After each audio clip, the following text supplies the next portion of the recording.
Beyond the rusted metal doors, there is but a single hallway lit by flickering fluorescent light. At the end of that hallway sits an elevator panel with a single button. With one hand I clutch the whip of flesh that the sex sphinx gave to me, with the other I summon that elevator. A terrible groan comes from the elevator shaft. A similar discomforting sound comes from my stomach. I feel sick. Somewhere from the depths of my soul, a voice is begging me to turn back, to run, to never return to the virtual world ever again. Yet I know I cannot. Simon is right. The Egghead cannot be allowed to trap others as he trapped me. The inside of the elevator is sleek and modern, yet around the metallic cabin there are tendrils of pink flesh. Like capillaries of a living organism, they stretch from the floor to the roof, gently shivering under the beat of an invisible heart. Looking at them fills me with an unavoidable sense of dread. Much like the indescribable monstrosity I had witnessed in the Hotel Rusalka, the simulation struggles to render the details of the organism. With unease in my heart, I press the elevator's singular button and begin my descent. At times the ride is smooth. At times the cabin of the elevator jitters as if it were encountering resistance. Regardless of the movement, the ride is terribly long, and the deeper the elevator descends, the stronger the discomforting dread in my belly becomes. It isn't until the elevator doors creak open, however, that my horror reaches its zenith. The underground space is enormous and empty.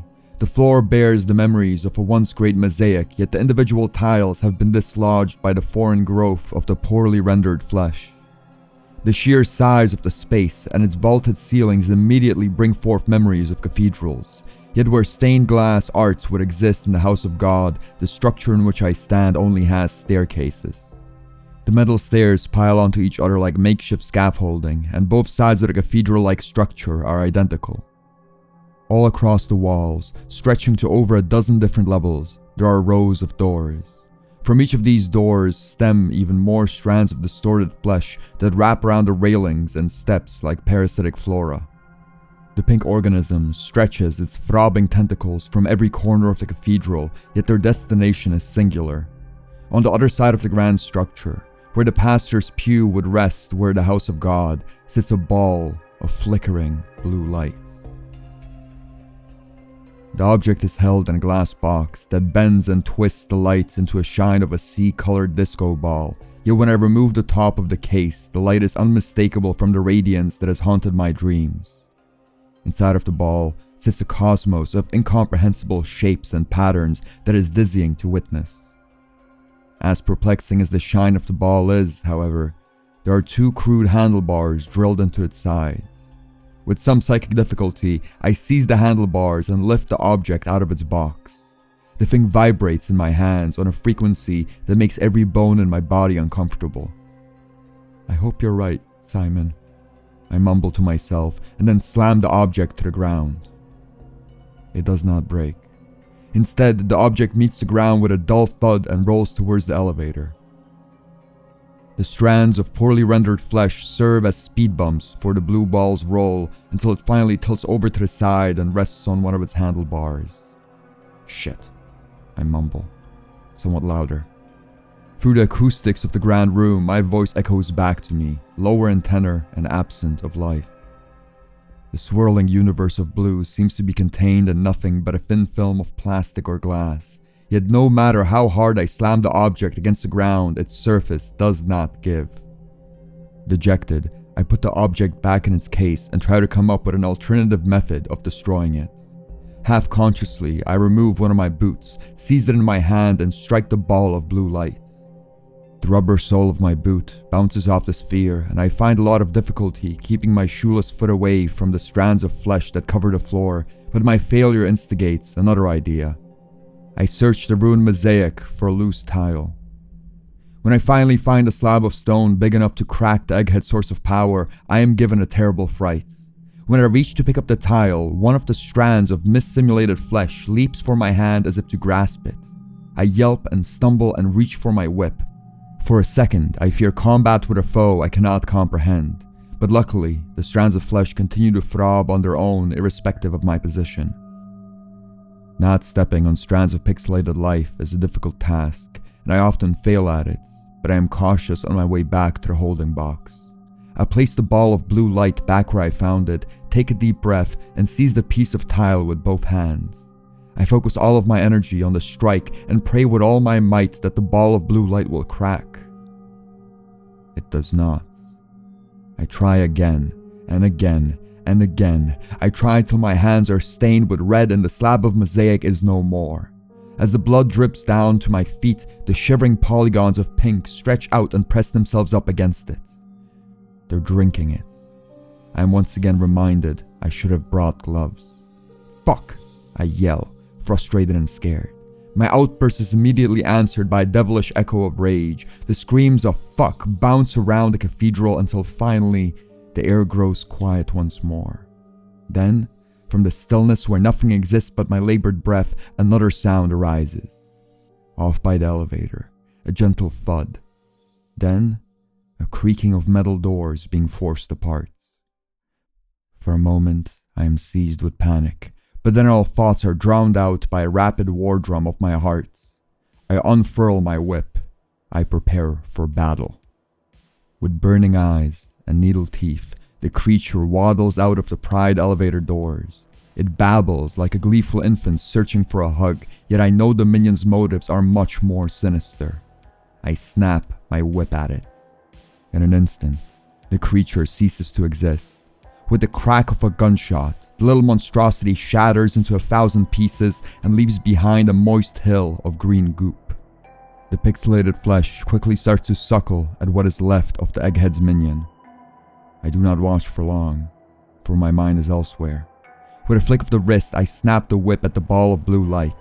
The crack of the whip causes a flash of light, but the surface of the sphere does not break. I try again, and again, and again. The flashes of light are reassuring, but my progress is not wholly fortuitous. Behind me, I hear more babbling. I hear more babbling and thuds and the elevator doors behind torn asunder fully. At first, there's only about a dozen little nightmares crawling towards me, and the whip makes quick work of them. But with each minion that dies, 2 more emerge from the elevator. The practice sparring with the dead tree branches proves indispensable, and I fight until sweat soaks my back. Yet my resistance comes to an end with a heavy slam in the elevator shaft. What is all this wrestling about? Screams a familiar, shrill voice. Who would dare bring violence into this scientific sanctum? The babbling imps stop their advance and turn toward their master. With great difficulty and phlegmy wheezes, the egg-shaped nightmare twists himself through the elevator doors. Once he reaches the other side, he straightens his bow tie, adjusts his suspenders, and presses the soul elevator button. Ah! The goddess of lab beakers smiles upon me today. It is you! The traitor who has kept me from my laboratory for nearly 1,000 years! Oh, I have dreamed of this day! Oh, how I will cherish malletizing your still breathing flesh! The doors of the elevator shut, and the cabin creaks its way up towards the surface. With my one exit blocked, I turn on my heel and push my entire body weight into a flick of the whip. The fleshy weapon makes contact with the sphere, and the light that the impact produces is great. Yet Professor Egghead's source of power holds firm. You fool! You idiot! You Roganite! Have you no eyes? Do you not see that you cannot break the container? Have you no brain? Are you incapable of realizing no one can escape the company of Professor Egghead? Egghead is right. Even though my whip made quick work of his minions, the ball of blue light remains virtually unchanged. Not even a scratch rests on the casing.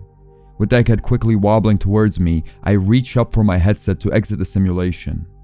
Before I manage to grab my headset, however, the professor snaps his stubby fingers. In a sudden burst of force, a blinding blue light washes through the cathedral. My wrists fall limp and a horrid scream crawls from my throat. I have devised this invention in the most sensational parts of my scientific brain. No one can destroy it except for me, Professor Egghead, the pilot of the scientific community. Twirling his mallet in the air, the oval-shaped terror does a little jig. His minions quickly surround him and mimic his disorienting dance moves. With the help of this grand invention, I will rescue humanity from the Great Integration. The common folk laugh at Professor Egghead and call him too smart for his own good, but when the day of the final experiment comes, it will be I that the unwashed masses will pray to. When the flesh finally consumes the world, it will be I, Professor Egghead, that will preserve man, so that he may live to build libraries once again. The poorly rendered tendrils of flesh are visibly repulsed by the Egghead. Each wobbling step that he takes sends the pinkish vines that cover the ground retreating in all directions. The Egghead clearly enjoys the fear he inspires and goes out of his way to frighten the pixelated organism further. I use this moment of distraction to crack my whip. The hit cracks directly against the Egghead's massive forehead, but his body is scarcely put off balance. You ape! Have they not taught you about my heroic deeds on the evening news? The creature growls, with yellowed spit gathering at its sickly lips. I have once traveled to the moon nude just to collect space rocks. My body is hardened by knowledge and fortified by industriousness. Professor Egghead's shell sits at the top of the periodic table, and all other elements quiver in fear at its formidability. Simon! I yell, seizing the ball of light by one of its handlebars. I found the Egghead's source of power, but I can't destroy it. If you can hear me, help! There is no more Simon! The Egghead screams, stomping his stubby feet against the crumbled mosaic. He has been malatized. He will never come to your aid again. You are to come with me and help me research the perplexing flesh, or you are to be malatized as well. No voice rumbles in my ears. No phone booth appears. No help arrives. So I just run. Gripping the ball of blue light in one hand, I sprint towards one of the cathedral wings to circumvent the Egghead. The professor stands still, swinging his mallet with his stunted arms, but his minions follow me at a breakneck speed. Even past my jeans, I can feel the heat of their burning eyes. The ball of light is far too heavy to outrun them. Before the wobbling minions can catch me, however, a loud crash shakes the cathedral. In a split second before the collision, I see Professor Egghead flying at me with his mallet. I duck below his weapon and keep on running. Behind me, I hear the wail of metal torn off balance, followed by a symphony of clangor. Both the Egghead and his minions are quickly buried beneath a collapsed staircase. As monstrosity digs its way out of the jagged metal, I slam the elevator button. The cabin grows across the elevator shaft, but it moves far too slow to escape the Egghead. Gravity is a cruel mistress, but she seldom punishes a scientist twice. The offer to become my scientific partner has been revoked for the final time. Now come to the moment of your mallet. Before the Egghead has a chance to leap, I lash at him with the whip. The fleshy weapon wraps itself around his meaty legs. The creature meets the ground with an impotent thud. With a seething rage on his face, the Egghead rolls from side to side. I have fallen and I can't get up. Minions, to my aid! The rustling beneath the collapsed staircase intensifies, but the minions do not present themselves. By the gray hairs in Copernicus's beard, you are useless. Must I do everything myself? The Egghead twitches one of his legs. His limbs are comically short, but the power he hides in them is immense. Immediately, the whip flies out of my hands and wraps tighter around the monstrosity's calves. Once I am disarmed, the Egghead rolls at me with the speed of a bullet train. The elevator doors are shut. With no other option, I leap out of the way and run. The Egghead hits the wall of the cathedral at full speed, but his eggshell stays intact. With his stubby fingers, he frees his body off the whip and casts it aside like a piece of trash. Behind him, the elevator dings and its doors open, and for a moment I consider how I could dash inside of it. But with a swift motion, the Egghead tears the control panel off the wall. The elevator plunges even deeper into the earth.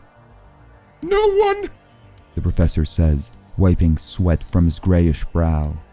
No one can escape the company of Professor Egghead! After much rustling, one of the Egghead's minions emerges from the heap of broken metal. The little creature scurries towards the Egghead's mallet, picks it up, and then rushes over to its master. In return for its service, the Egghead kicks it. This is the end of your adventure. Before I dispose of you, I will give you a moment to think of your favorite equation. I grip both handles of the ball of blue light and pray. The moment is over. The Egghead says, his voice full of sulfur. Time for the mallet. He swings his mallet. I raise the ball of blue lights above my head. The sound of the impact is like a thunder strike in a tunnel. A rush of directionless motion. For what feels both like an instant and like a lifetime, I am caught in a wave of force that seeps the air from my lungs and throws me to and fro and sideways.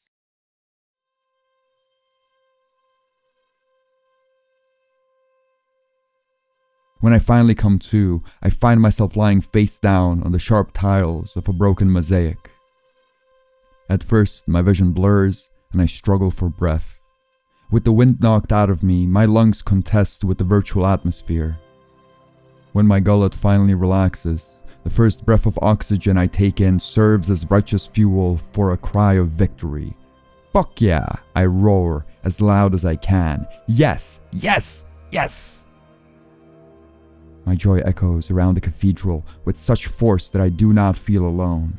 I dance and scream and revel in the booming company of my own voice. I celebrated with the intensity of a cave dweller who had just killed a saber-toothed tiger. The ball of blue light lays broken on the floor, its contents nowhere to be found, and the Egghead is no more. His mallet has turned into splintered wood and his clothes have been burnt off. All that remains of the grotesque tyrant is a charred oval shape blanketed in streaks of cracks. Even his minions seem to have met their end beneath the collapsed staircase. Nothing but green goop remains of them. Their remnants are quickly seized and consumed by the pixelated flesh. Simon! I yell, once I'm too out of breath to continue my celebratory dance. If you can hear me, I did it. I defeated the Egghead. I destroyed the source of power. Everyone's safe now. No response rumbles through my skull, and I'm left alone with the echoes of my celebrations. As my words finish their bounce across the halls, I cross over to the elevator, pick up my whip, and then force the metal doors open. It's far too dark to see the cabin below, and the top of the shaft is just a twinkle of distant light. My situation, however, isn't completely hopeless. The scaffolding, I think. If I can get the scaffolding into the elevator shaft, I'll be able to climb up. Out of the jagged mess of metal, I dig out the main section of the stairwell that is nearly as steep as a ladder. I manage to drag the metal to the elevator shaft. The doorway is large enough to have the steps pulled through, yet my body is far too exhausted to continue. Tired, but still in good spirits, I take a seat on the glass casing that once held the professor's source of power. Looking at the Egghead's charred corpse gives me some pleasure, yet the pleasure is quickly replaced with terror. The pixelated organism that has consumed the cathedral avoided the egg-shaped scientist with visible fear, but the circle of empty tile around his corpse starts to close in with shivering life. The first strand of poorly rendered pink that touches the professor's body serves as the scout. The moment it slithers into the cracked corpse, the other strands quickly follow. The pixelated flesh from all across the cathedral quickly starts to congregate around the Egghead's charred body. The doors that cover the grand hall creak open, and even more shivering tendrils of poorly rendered life make its way towards the blackened egg from the rooms above. Shit, I say, noticing the discomforting twine crawling from the elevator shaft. As the flesh fills the Egghead's empty eye sockets, it sheds its blurriness and sharpens into an object of pure horror. Covered in veins and bloated with blood, the Egghead's new eyes search the room as two separate entities. We. The creature starts to babble with teeth made of flesh. Us. I grab my whip and crack it directly at the beast's eye, hoping to pop it like a grape. The tip of the whip meets the reanimated Egghead with an impotent wet slap, and then stays embedded into the perplexing flesh.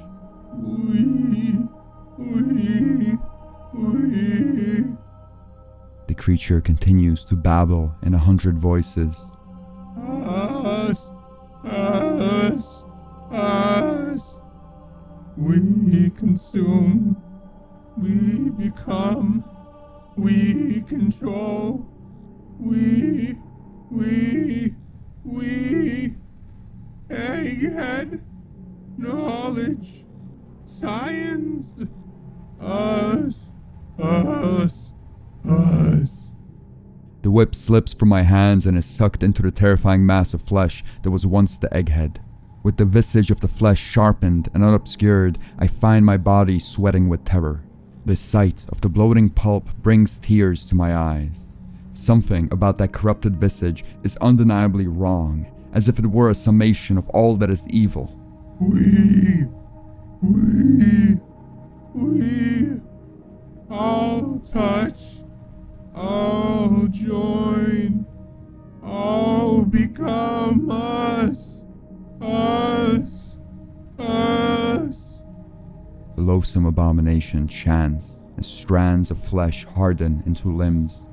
You, us, we,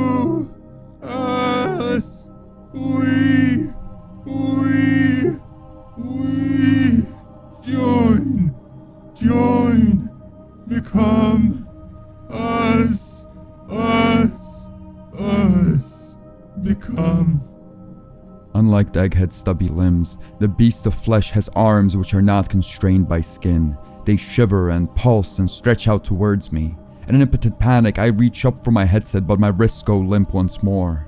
Slowly, ever so slowly, I back up away from the creature, hoping that it won't register my gentle movements. It does. Come. You, us, we, become, come. Join we, become us. With my back against the wall, all I can do is scream. I scream for Simon, for Sally. I even scream for the sex sphinx to aid me, but my pleas are drowned out by the abhorrent monstrosity's chants. We,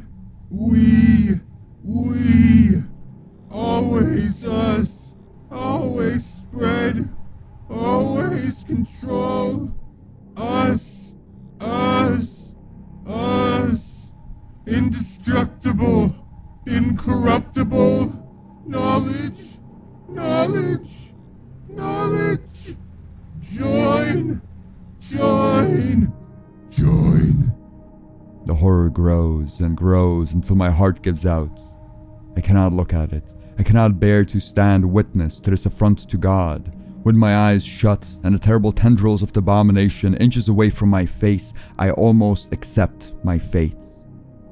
Almost. My hand brushes up against the handle.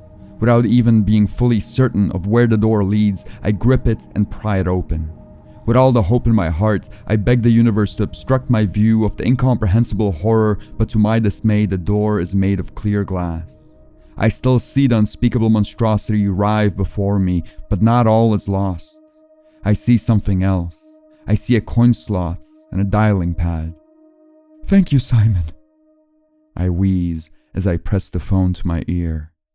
The terror disappears from sight, but its memory promises to haunt me till my dying breath.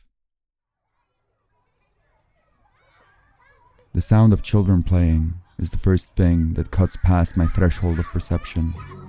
Someone carrying a boombox, playing a familiar song from the 90s that I can't quite place, rides by on a pair of roller skates. The air smells of fresh-cut grass. Out of my tear-filled eyes, I start to pick out the edges of objects. I'm sitting on a bench. There is a lush green park in front of me. Beyond that park, fantastic skyscrapers reach out towards the bright summer sun. A woman in a red dress that outline every luscious curve of her body saunters by. She spares me a seductive glance as she passes by the bench.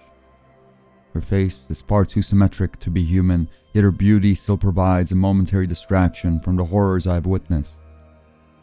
"You did it."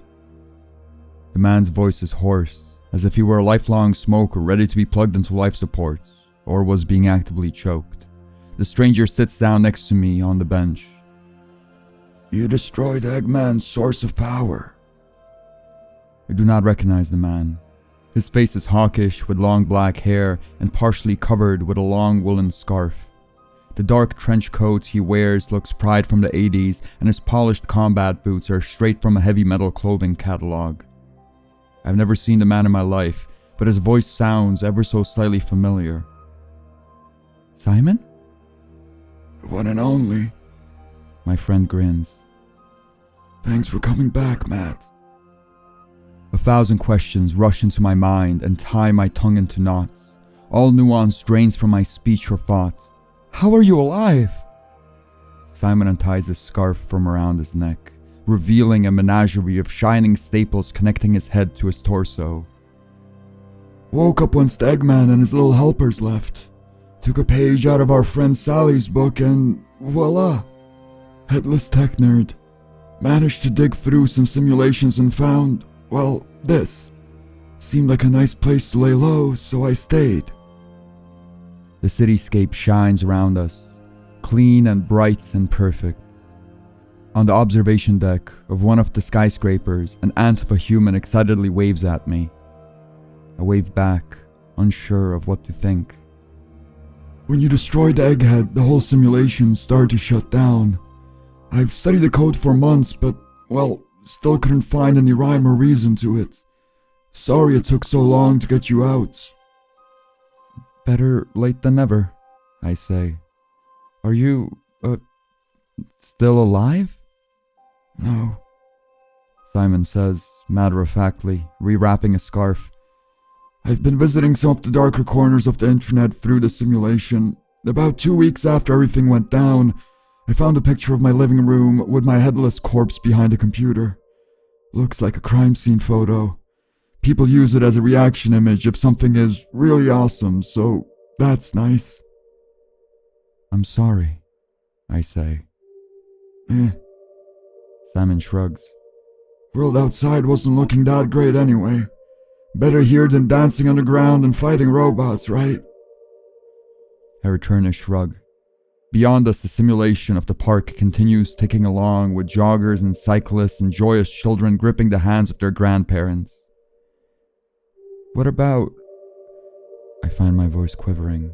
I cannot think about the being of horrid flesh without my throat seizing up and my eyes filling with tears. That thing. After the Egghead died, that abomination? Separate simulation file. Markov Experiment 1. No idea what it was, but I know it's gone now. I flinch as he places his hand on my shoulder. It's gone. Nothing to worry about. I sigh, trying to believe my friend's words. Okay, I say, not really convinced. Hey, you wanna see something cool? With theatrical flair, Simon gets off the bench. Instead of standing on the gravel path, however, Simon's feet float 5 or so inches off the ground. With a wave of his hands, he floats even higher. Flying! You can fly here! Cool, huh? Cool, I say, still somewhat haunted by the visions of the beast of flesh. Want me to teach you how to fly? Simon asks, grinning. I'd, rather go home. I reach up for my headset and my wrists go limp. Simon's smile loosens, but there's understanding in his voice. Right, he says, moving his fingers like a piano player without an instrument. Excuse my social graces, it's been a while since I've spoken to anyone. And there. You should be free to leave now. His feet touch the ground once more, and he slaps me on the back.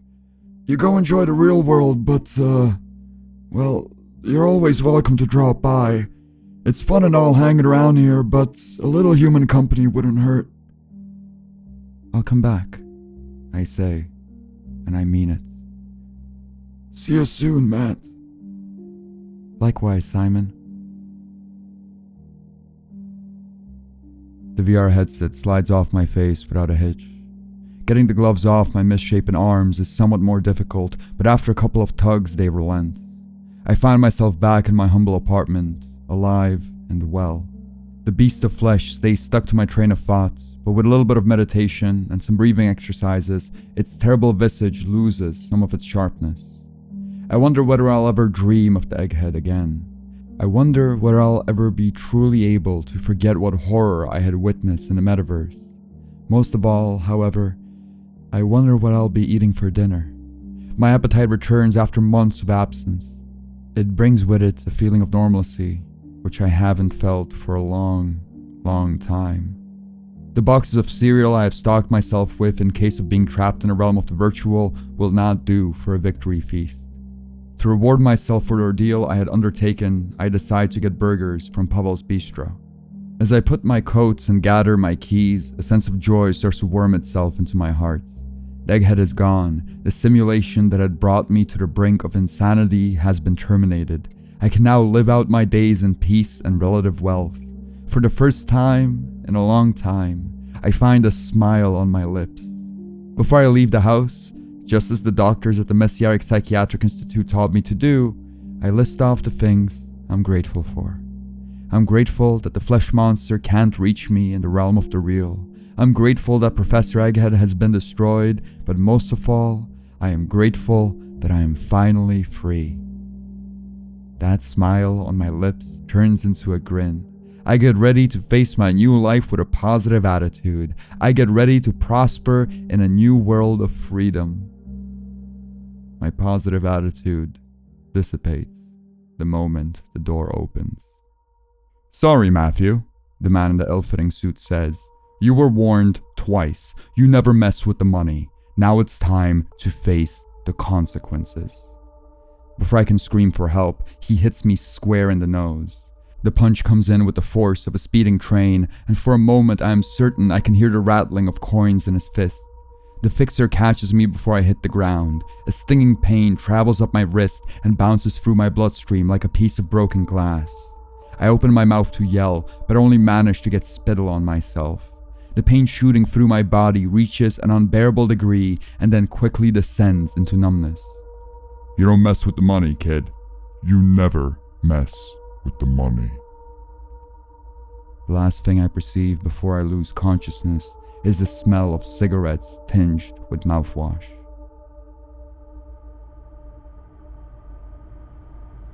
A part of my face itches with the sensation of scar tissue healing, and the other sticks wetly to the burlap sack over my head.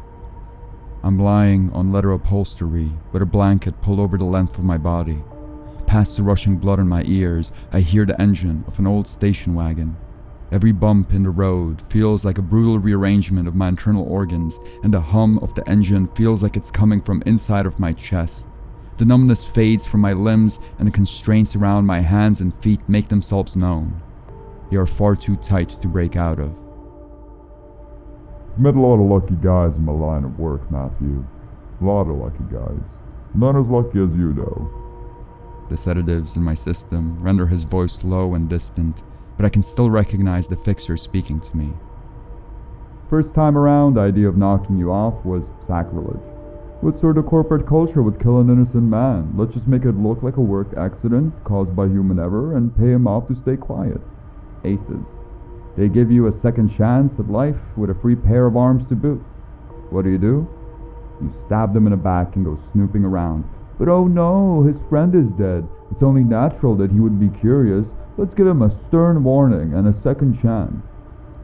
Not the way I would run the show, but I'm an outside contractor. Who am I to judge? A couple of slaps and some stern words ought to set the fella on the right course. Third time around though? Oh boy.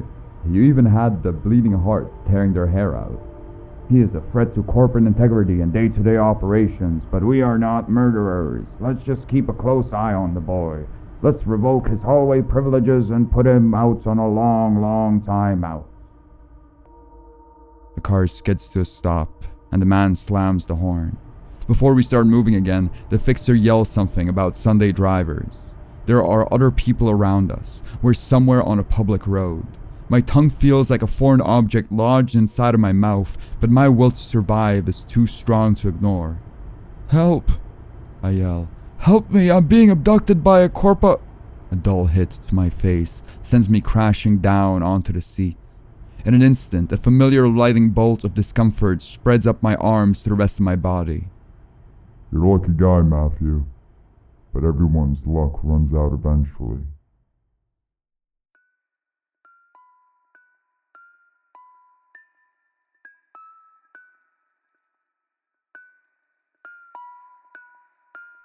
There's no windows in my room. All my new living quarters contain are a sink, a toilet, a small table, and a chair, and a bed that's more comfortable than anything I ever slept on before.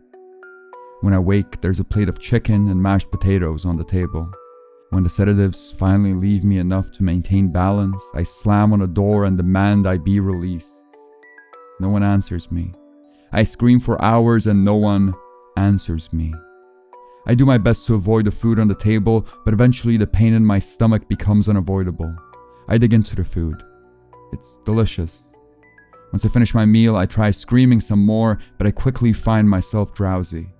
At first, the thought that further tranquilizers were mixed into my meal feels overly paranoid, but when my knees start to buckle, I accept it as fact. It's not long after I lay down on the memory foam mattress that she enters. She's young and wears glasses, and that is all I can make out of her face in my delirium. She explains to me, with a tone almost approaching an apology but never quite reaching it, that the board has decided the information I have about the company is too valuable to be left unattended. My physical body must be constrained for the good of the investors, she says, but there is a whole world of virtual experiences I will have access to before regular customers. When I wake from my drug-induced slumber, I find a familiar white crown and a pair of gloves on my table next to my breakfast. Bastards, he says when I finish my story. One day they'll get what's coming to them. Someone is going to leak everything that happened to you online, and there's no way they can cover all of their tracks. Hell, I might even make an appearance in whatever Pulitzer-winning journalist cracks the story. We sit in a cafe where waiters dress like butlers and a cheesecake tastes like a full-body orgasm. Everyone around us is in formal wear and seems to be chatting about Victorian literature and critiques of Fukuyama's End of History. Simon is still dressed like a reject supporting character from The Matrix, and I'm wearing clean jeans and a dress shirt I stole from a storefront. We'll burn the company to the ground. Trust me. Simon's cigarette hisses as he drops it in the coffee cup of a passing waiter.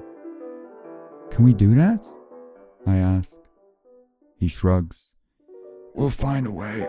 It's not like we're short on time. With that, he gets up and walks over to a nearby window. He opens it, letting in a gust of wind that sends napkins flying all across the cafe. None of the distinguished guests react to the disorder.